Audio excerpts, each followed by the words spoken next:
There's a couple of new shows on Netflix that have been generating a lot of controversy. One of them is about Marilyn Monroe. It's the 3-hour Marilyn Monroe biopic starring Anna, is it de Armas? Is that how you say it? And directed by Andrew Dominic. And it has been generating a lot of controversy because it is basically a horror film version of Marilyn Monroe's life. It focuses rather relentlessly on the negative aspects of her life and the trauma that she endured and the abuse and her dissatisfaction and addiction and all kinds of things, right? And her death. And it includes some fictionalized elements, the most controversial being a rough sex scene with JFK toward the end. Now, in reality, we don't even know the extent of JFK's affair with Marilyn Monroe. There's some historical indications that it was just a one-night stand, actually, and that this idea of a long-standing affair between her and JFK was just BS. Other indications that it may have been a more extensive affair, even involving JFK's brother, Bobby Kennedy. But we'll leave all that there. What is generating so much controversy is the fact, well, several things. There's a whole controversy about what seem to be some pro-life themes in the film, and I don't want to get into that right now because I'm not wanting to get into the topic of abortion. I will make a video on that, on abortion at some point, because I am pro-choice. I have a lot to say about that. But I'm going to kind of leave that there. I don't think that it was actually a pro-life movie, even though it does focus a lot on Monroe's miscarriages and her abortions, and a couple of scenes even has a telepathically talking fetus.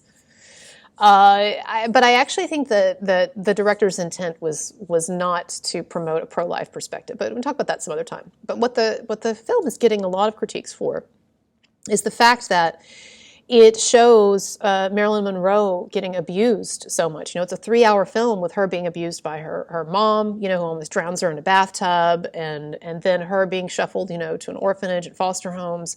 Then you see her being taken advantage of, raped by a sort of Harvey Weinstein figure, Daryl Zanuck, the head of, I think, 20th Century Fox at the time.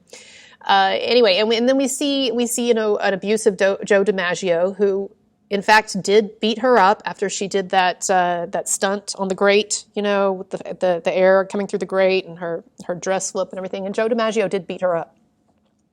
Evidently, from what I read of his biography, he had a very severe drinking problem, and that really kind of came to a head when he was with Monroe. And then after he beat her up, she divorced him. He apparently quit drinking, went into therapy, and spent the remainder of her life, it seems like, kind of trying to win her back and taking care of her. And it was rumored that they were even going to get back together if she hadn't died.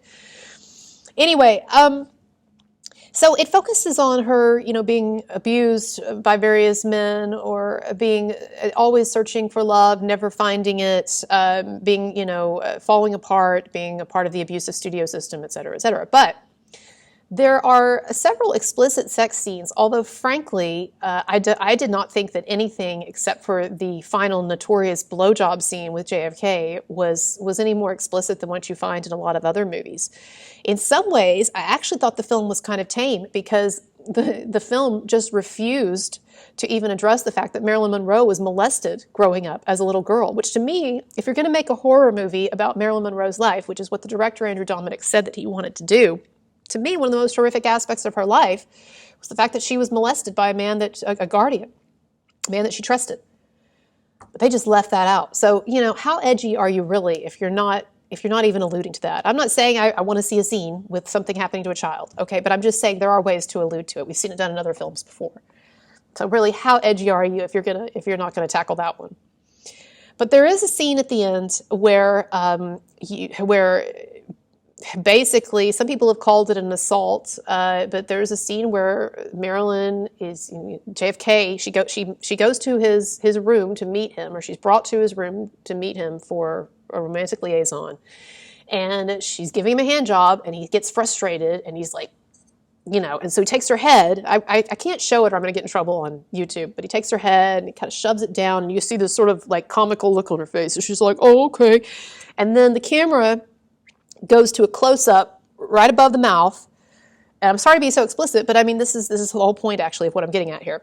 You got the camera close-up right above the mouth, so from here to the top of the head, and you see, for about a minute, you see her going through the motions. You can even kind of see the hand there sometimes, but going through the motions of giving him a blowjob. And while she's doing that, you hear the thought process in her head, none of which, by the way, are sexy. Not once does she think, oh, this is really cool. I'm so turned on. You actually, she's very disconnected, disassociated from it. She's like having these sort of existential thoughts while she's sucking his dick of like, how did I get here? Why am I doing these things or whatever? And then the camera pans out and you see that there's actually an audience watching her on screen doing this blowjob scene. And so we get this sort of meta thing where we, the audience, are watching an audience, watching her give the president this blowjob. And then you see it conclude, and there's this kind of gag effect. Well, I shouldn't say that. I meant gag as in, like funny. But when you see the president, coming, then there's this thing on the screen, some kind of like sci-fi movie where you see a spaceship like taking off and crashing into Washington or something. Anyway, so it's all synchronized to be kind of a funny effect, to make it ludicrous.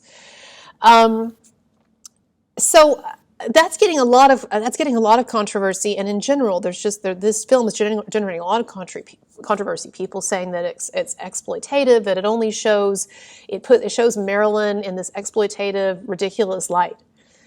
Well, I think that they're kind of missing the point on it. I think that what is so interesting about that final scene, if you watch it, and one of the final scenes, and it's definitely like the climactic scene of the film. Everything's basically building up to, sorry, all these puns, but building up to her going in there and having this liaison with the president.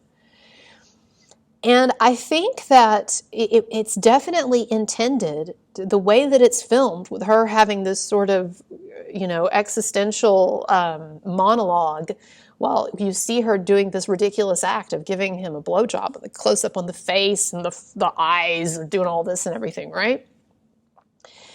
And I think that the director knew that it was going to be, as some of the reviews have said, it was going to be garish, it was going to be vulgar, and it was going to be funny, frankly. Because when I watched it, and the person that I watched it with, we both laughed, and it wasn't like a nervous laugh of like, oh, this is kind of uncomfortable. It was just like, wow, what a ridiculous scene, It's like we went from this Marilyn Monroe movie with this beautiful woman, and then suddenly it's like we're looking at, a porno, a cheap porno. And she even says that, she even says that in the scene. She says, as she's doing this thing, she says, she's like, who am I? Why am I doing this? She's like, maybe I'm an actress in a tasteful porno, right? So there's even a reference there made to the idea of porn. And I think it's a really self-reflexive moment there, because I don't think that what the director is trying to do is turn anybody on. Yeah, maybe in a very rudimentary sense, the way that people get turned on when they watch porn, even though it's like sort of like cheap and kind of laughable, right? Maybe in a rudimentary sense, it's turning people on. But in a much more sort of obvious way, what it's doing is it is showing us the utter, I don't want to just say vulgarity, I don't just want to say even laughable comic nature, but the inhuman nature of sexuality that underpins our sort of gauzy-like view of the seductive. Now, what am I saying with that? And this actually gets to the second topic that I want to talk about, which is all of the controversy over the inexplicable controversy over the new Jeffrey Dahmer series, which frankly, I've watched the first episode. I think it's pretty dull. Maybe I'm just jaded on my serial killer stuff, because I've just seen so many horror movies, or so many movies about serial killers. I thought that the Jeremy, no offense to Evan Peters, he's a great actor, but I really prefer the Jeremy Renner Dahmer movie. But anyway, I've only seen one episode. But this gets to, I think, the controversy over the Dahmer thing as well. You've got all these people on Twitter saying, "Oh, this is disrespectful to the families. Why are we taking this grotesque, disturbing smut, this sickness, and we're making movies out of it, and we're making TV shows out of it, and people are profiting off of it, and what's wrong with society?" Well, to the people saying this, I'm sorry, what planet have you been living on all your life? Because this is nothing new.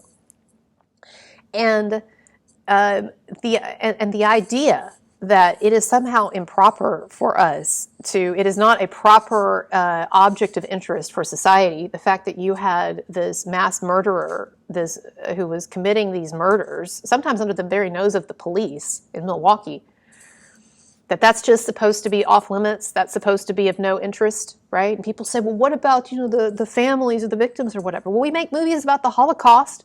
We make movies about all kinds of tragedies. We make movies about wars that millions of people have been through. And you might say, well, but those are educational. Well, I think it's educational to know that there are psychopaths running around who want to drill holes in people's heads so they can have weird sex with them. I think that's also educational. What I'm saying here is that what we have is a real underlying discomfort with the dark realities of life. And not just, I would say, the dark realities of life, but also with the physical body itself and the inhuman, alien aspect of being physically embodied that we never escape from. And I think that there are certain stories and certain scenes and certain genres that really make us face that at times. And I don't think that a lot of people can handle it.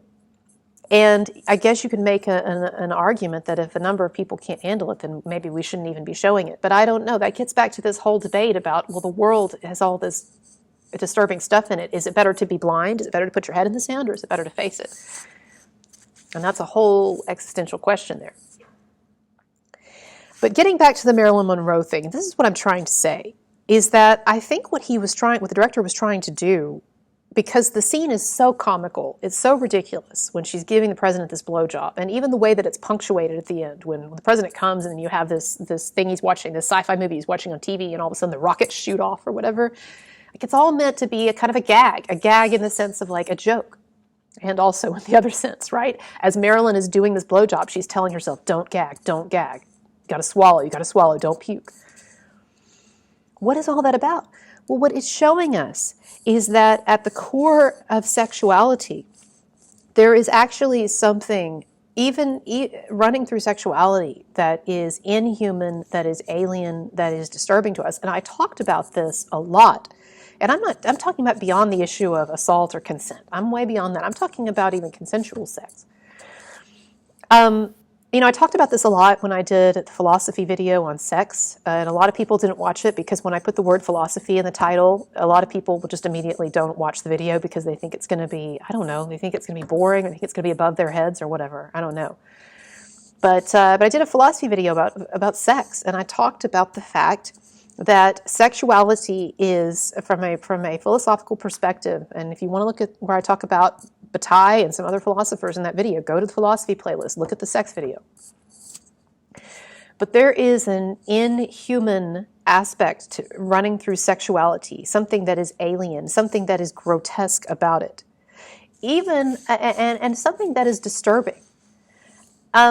Even in healthy sexual experiences, and I'm not even talking about the scene that we get at the end of the Marilyn Monroe film, where JFK takes her head and pushes it down, and it's like, come on, That's one of those things. I certainly understand why people are reading it as non-consensual. I think maybe if you'd gone back a couple of generations, they would see that in a different light. I remember watching Sex and the City. Several months ago, I went back and I watched the old Sex and the Cities, like the ones from when I was in college, right? And we're talking late 90s, actually. Late 90s, early 2000s. Anyway, and the women are sitting around and they're making a joke about, yeah, you know how it is when the guy takes your head and he pushes it down into his lap. And they're not talking about it in terms of non-consent. They're not talking about it like it's an assault. They're talking about it like, yeah, it happens sometimes when you're messing around with somebody and they're like, yeah, come on. Now, I'm not endorsing that. I am saying that is in line with attitudes when I was younger. And I do think there's a lot of gray area in sex. But let's just take it how it's being described even by people today now as a sexual assault. Fine. But what really I think the director is trying to convey there, even more than the assault, is the idea that how do I want to put this? that we generally are uncomfortable when this sort of gauzy, pretty view of sexuality the curtains are sort of pulled back and we see it for what it really is, which is a series of, frankly, ridiculous acts. And I'm not being anti-sex here at all. I'm just saying that there is something fundamentally, irreducibly ridiculous about the sex act and about the way people look when they are having sex and when they're doing sexual things. And that there is something, and Bataille gets into this, he says, and I talked about this in the sex philosophy video, he says that you look at someone, he said, imagine someone who didn't know what sex was, and they looked at this woman, this maybe a beautiful woman, a woman that is very distinguished in society, someone who is very well respected or very well behaved or proper or whatever, but they see her having sex, they would think, Bataille says, that she was mad like a dog is mad. There is something irreducibly not only animal but almost alien about sexuality and frankly comical. Unless you're one of the people who's actually having sex, and even then it can be comical, right, depending on the situation, but unless you're one of the people who's actually having sex really always looks ridiculous. And that's why, no offense to porn, but that's why it's so hard for porn, for modern pornography, and I know there's lots of different kinds of pornography and everything, but I'm just talking about sort of the mainstream general stuff, That's why it's so hard for pornography often to go beyond the merely comical or the merely animal, is because it's very hard when all these double entendres, but it's very difficult when one is actually looking at the naked sex act. It's very difficult for one to think of it as, in a way that's not comical or not ridiculous, right? And of course, people can still get turned on by it, right? In fact, the irony is that we are often most turned on by the things that are most disturbing. Look into what people are really fantasizing about, right? And I'm not saying that all fantasies are disturbing or weird or whatever, but I'm just saying that there's a lot of stuff that if people are honest, they're thinking about or they're doing or they're fantasizing about or they're watching, that if anybody else in their life saw it, they'd be like, what? And it's that very same feeling that I was getting when I was watching the scene, because, with Marilyn Monroe, because we're so used to seeing, and this was the director's intent, right? We're so used to seeing Marilyn sexually celebrated and even fetishized in all these different ways, except no one wants to really get down to the ugly core of what's really going on in sex, the ridiculous, inhuman almost nature of it. And we get this in pornography, but one of the Zizek, the philosopher Zizek, understood this. One of the reasons why pornography tends to be ridiculous, I know not all of it, but one of the reasons why pornography often tends to be this sort of wink wink, laughable, ridiculous, all of these crazy scenarios and stuff that just make you want to laugh. Maybe get you turned on too, but also make you want to laugh or make you want to go, what the fuck, right? Well, all of those emotions are tied in with sexuality. Sexuality is not this distinct, clean, gauzy feeling that you get when you look at beautiful Marilyn, right? Sexuality is the weird face that the woman is making when she's doing stuff. And I'm just sorry. There's just no woman who looks good doing that. I've seen enough porn to know no woman looks pretty when she's sucking someone's dick. And by the way, lest you think that I'm being sexist, I don't think there's any man who looks great when he's giving head. Okay, I'm sure if we were to do a movie about, I don't know, Clark Gable, and we were to do a zero in on him, his face and some woman's crotch, that's going to look pretty ridiculous too. And so one of the things that Zizek, the philosopher, talks about is that the reason why pornography so often has this sort of wink, wink, joking, don't take this too seriously quality is because there is an uncomfortable discordance deep within our sexuality between things that don't fit together very well. And the way to sort of get over that sense of like, ooh, what am I looking at, is to make it humorous, right? Because at least if you're laughing, then you can sort of move past the fact that what you're actually watching looks really, really bizarre, right? I mean, look at most porn, and like if you could dissociate the feeling of being turned on and just kind of cut that off and then just look at the porn for what it is, it's like, what am I looking at? And it's the same thing if you were to watch two people having sex. This basic, and so that is what the film is trying to expose here. It's trying to say, it's trying to take the mythology of Marilyn and the mythology of gauzy feminine sexuality and the way that we take sex and we wrap what is a very sort of animalistic, weird, even inhuman, alien-looking act, and we wrap it up in all of these different ways to make it more palatable. But when you get down to the raw act, when you actually see Marilyn Monroe doing that to JFK, it's laughable. Now, what is the point of this? What am I trying to say? Am I just trying to make us all like think that sex is gross? No. I'm trying to say that one of the things that I have tried to explain in a number of my videos when we talk about this moment that we're in right now with sexual assault and Me Too, and I would say a sort of excessive, I hate to use this word, it's been overused, but snowflake culture about stuff, that what all this is about, at least in part, is a sort of refusal to get real about the very deeply ambivalent, twisted up nature of sex that has all of these threads in it that we find deeply uncomfortable, but that we don't want to acknowledge. And that's why, you watch a porno, generally speaking, I know there are different kinds of porn, but generally speaking, that porn, it's going to be cheeky. It's going to be like wink, wink, all of this stuff. Right? Or it's like 50 different guys fucking one woman who's like, I'm just so happy to be here jerking this guy off. And maybe she is. I don't know. But I'm just saying, that sort of inhuman, animalistic, ridiculous, alien-looking, laughable aspect of sexuality, all of that is something that doesn't settle. It doesn't settle right within us. We have all of these contradictions and ambivalences that are not well worked out. And so when we see something in a film that really forces us to see that, like I don't think that any movie that doesn't address Marilyn Monroe being molested as a child is really fully confronting the horror of her situation. So in fact, I don't think that movie Blonde is horrific enough. But I did think it was interesting what he did there, what he was trying to do there, the director, with her sexuality, by taking the climactic scene of his art film and turning it into a vulgar, garish kind of joke that rests on, or that draws its cinematic power from the deep discomfort that we have with certain aspects of sexuality that we are not able to integrate fully. And it's interesting that we are so much more, in a number of ways, we are so much more comfortable with violence. People will say things in passing like, oh, we've got too much violence in our movies or whatever, but people generally, I find, are much more, find sex much more disturbing often, and explicit depictions of sex than violence, right?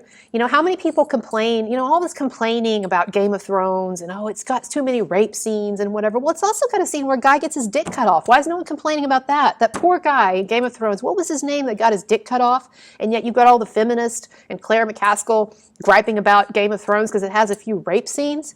I'm sorry, what do these people think the Middle Ages was about? This guy gets his dick cut off, nobody cares. That's okay, that's not sexist. In fact, cut that dick off, that evil man. Rah, rah. But we have a scene, where we're not even really seeing anything, but the woman is supposedly being raped and everyone's just like, ah! It's a kind of a childishness about sexuality.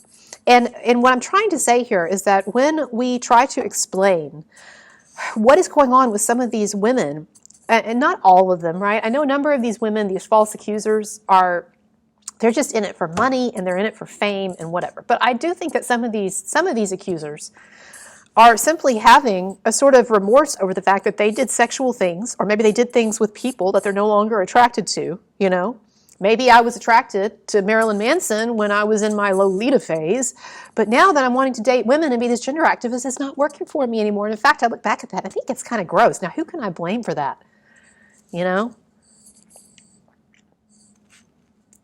And people do not want to see, they do not want to see that the discomfort that they are feeling with things that they have done sexually or with depictions of other people's sexuality, it's because they have a deep ambivalence, a deeply embedded ambivalence about sexuality within them. So they take it and they project it and they say, oh, he was the monster, he made me do this, or he made me do that, or she talked me into this or whatever. And maybe sometimes that's the case, but maybe quite oftentimes the case is that the person in question just didn't really know what they wanted to do, and so they went ahead and did it. And now they're looking for someone to blame because they weren't sure, because they couldn't deal with their own ambivalences, their own discordances. And by the way, this is not just relegated to sexuality. We all have things in our lives about which we are deeply, deeply ambivalent, deeply and deeply discomforted, and even like traumatized by. And instead of owning that split within us, we seek to project the dark side, or to project the abuse, or to project the ambivalence over these things onto other people. And that is what I think is going on with some of this stuff, like with the Army Hammer stuff. You know, all these women complaining about how, you know, they were somehow coerced into doing these sexual things they didn't want to do. Well, they were doing the sexual things because they wanted to snag a movie star. They were being just as calculating as he was. But see, our society condones that, right? You know, sometimes people will make remarks about women being gold diggers or women being hypergamous, but no one really holds it against them, right? Right? So a woman, you know, can go after a man for his money or for status or whatever. And she can even do things that she doesn't want to do sexually, that she wouldn't otherwise want to do, but she does it because she wants to keep him. And that's his fault, right?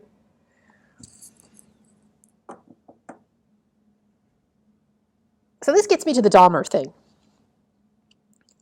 There have been all kinds of movies about all kinds of terrible things that have happened in history, and movies and TV shows concerning things that have happened concerning people who are still living.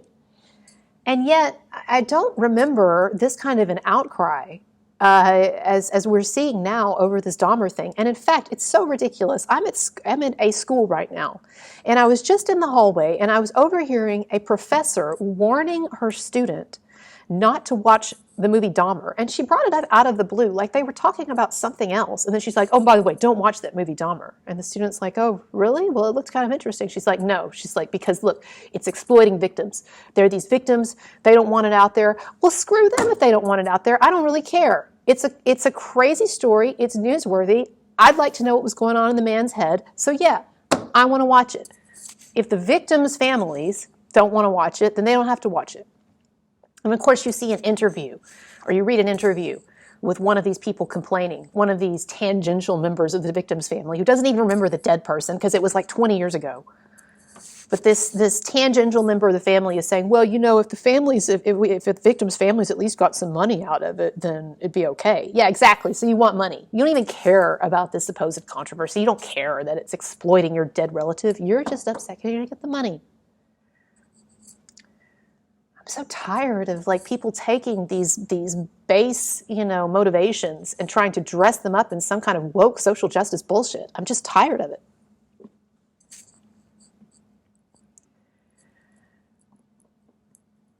You know, so this Dahmer thing, what's up with this? Well, I watched the first episode. I didn't watch the rest of it because, frankly, again, I thought it was kind of boring. But maybe I just know too much about Jeffrey Dahmer. And again, I saw the Jeremy Renner version.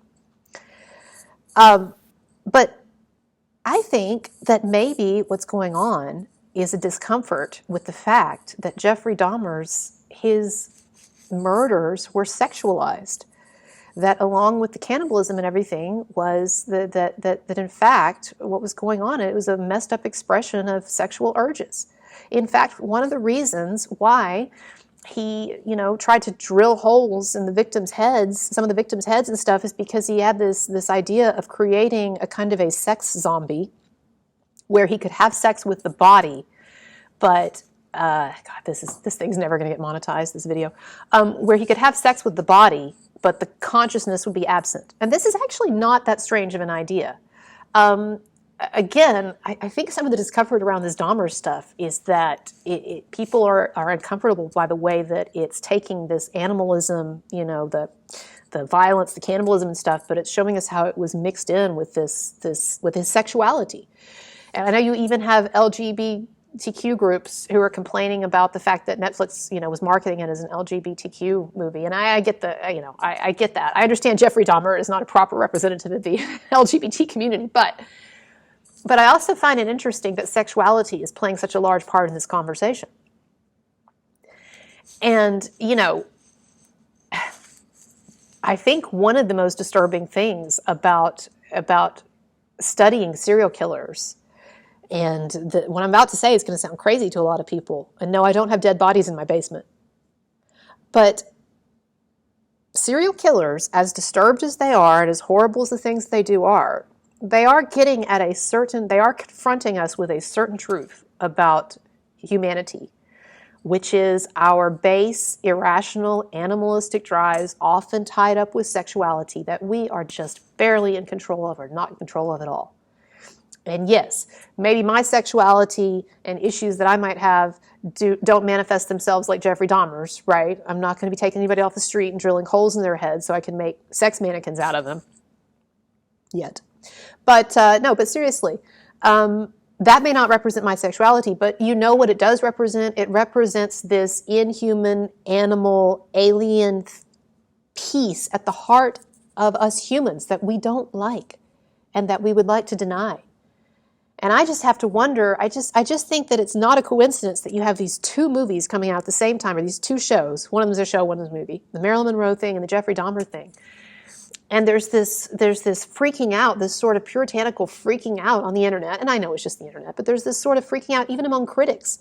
Like, look at the reviews that Blonde and the Dahmer show have gotten and see how many of those reviews are not actually complaining about the artistry or the lack thereof or the storyline. They're complaining about this idea of exploitation. You know, it's celebrating his crime. Well, I don't think it's celebrating anything. The guy looks pretty dysfunctional and miserable to me.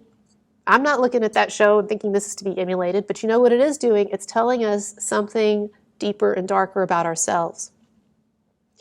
And every serial killer, they may be very different from us in many, many ways, but there is also a shred of them in all of us. All of us have had moments where we have thought something or we have had an urge or whatever. And I'm not saying an urge to kill someone, although probably more people than we think walking around with urges that they're trying to control or barely controlling.